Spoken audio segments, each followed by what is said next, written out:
portafolios de Invex, a quien le doy la bienvenida a esta mesa de trabajo. Rodolfo. ¿Cómo estás, Víctor? Siempre es un gusto verte por acá. Gracias, igualmente. Oye, pues ayer tuvimos el dato de inflación, 6.28% anual en la primera quincena de julio, menor al 6.33% de la segunda de junio. La pregunta que te hago es, ¿ya quedó atrás el pico de inflación o todavía está por tocar el techo de este año? Algunos analistas pues ven que viene el regreso a clases, podría haber alguna inestabilidad también en el mercado cambiario. En fin, ¿cómo lo estás tú evaluando? Yo creo que es algo debatible. Lo importante es saber que no vamos a bajar de los niveles actuales, yo creo que hasta el mes de noviembre, que haya diferencias marginales de 5 puntos, 10 puntos. Creo que vamos a permanecer arriba del 6 por un tiempo mayor.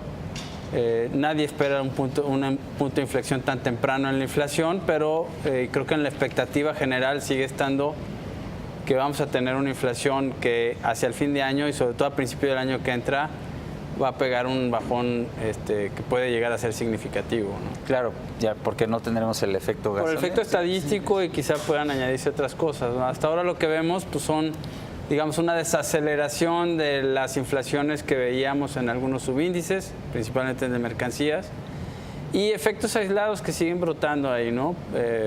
Y bueno, hay que tomar en cuenta que la inflación en México es muy cíclica, entonces es fácilmente anticipable el tamaño de las variaciones, ¿no? En qué meses hay inflaciones negativas, en qué meses hay picos, como dices, en septiembre y agosto por la entrada a los colegios, hay índices que se presionan.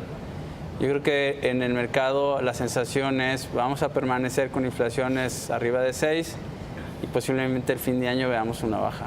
Hoy ayer Bloomberg publicó una entrevista con Manuel Sánchez, ex subgobernador de Banco de México, y él decía que la autoridad monetaria se está apresurando al señalar que ya concluyó su ciclo de subida de tasas. Bueno, yo creo que el mismo gobernador, la semana pasada, el gobernador Cáceres dijo algo parecido, ¿no? Advirtió que no hay un ciclo de baja próximo, que es lo que a lo mejor algunos participantes en el mercado ya empiezan a descontar. Pero sí es probable pensar que no va a haber más aumentos en la tasa de corto plazo, ¿no? La tasa de un día. Y creo que eso además se confirma con la expectativa que hay en Estados Unidos de que la Reserva Federal parece que tampoco se va a mover mucho el resto del año. Claro. Entonces es muy probable que sí veamos que la tasa se quede donde está hoy. Y eso creemos que va a ser por un tiempo prolongado, probablemente hasta mediados del año que entra o por lo menos el segundo trimestre. ¿Es hablar del final ya del ciclo restrictivo o más bien estaríamos entrando a una pausa monetaria? No sé si sea lo mismo también.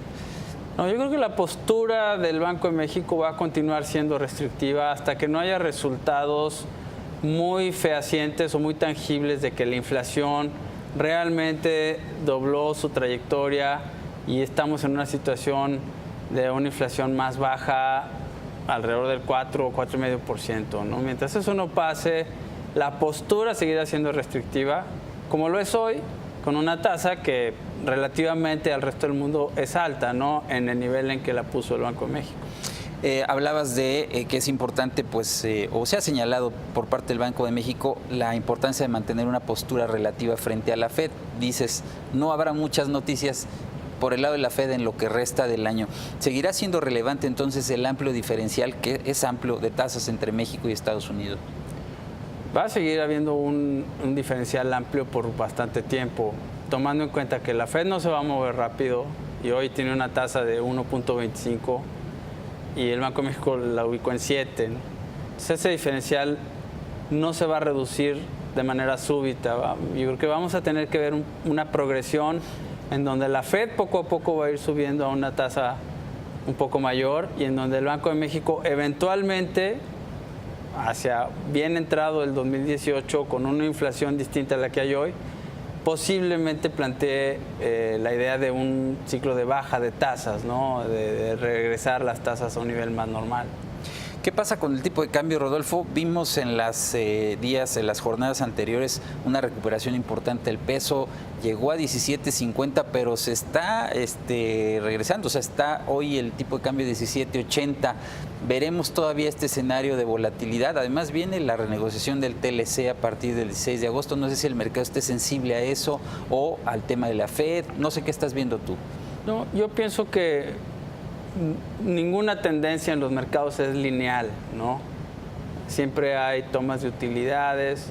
El movimiento previo del tipo de cambio fue muy brusco, muy fuerte, sobre todo la semana anterior, a principios cuando Standard & Poor's mejoró la calificación de México. Hay una apuesta muy grande recargada a favor del peso, pero pues hay agentes que toman utilidades y se esperan a ver qué nuevos factores hay. Yo en lo personal y en INVEX pensamos que la renegociación del Tratado de Libre Comercio va a tomar mucho tiempo y va a haber pocas noticias en el Inter como para estar presionando mucho al tipo de cambio. Muchos colegas anticipan más volatilidad porque en el mes de junio y a principios de julio hubo factores que favorecieron mucho al peso, ¿no? Desde las mejoras de la calificación hasta la colocación de deuda de Pemex y de la Comisión Federal de Electricidad, pasando luego por la prolongación del periodo y de la repatriación de capitales que ha traído un flujo relevante de dólares al mercado. Hay quienes piensan que en agosto, ante la ausencia de esos factores, puede haber más volatilidad. Yo creo que puede ser que haya un flujo menor, pero creo que la óptica con relación a México va a seguir siendo positiva. Incluso ya el hecho de estar negociando el Tratado de Libre Comercio comparado con lo que temíamos a principio de año, claro, es muy distinto, ¿no? Claro. Bien, Rodolfo Campuzano, pues muchas gracias. Siempre me ha gustado al contrario, buenas tardes. Y siempre bienvenido también. Encantado. Gracias.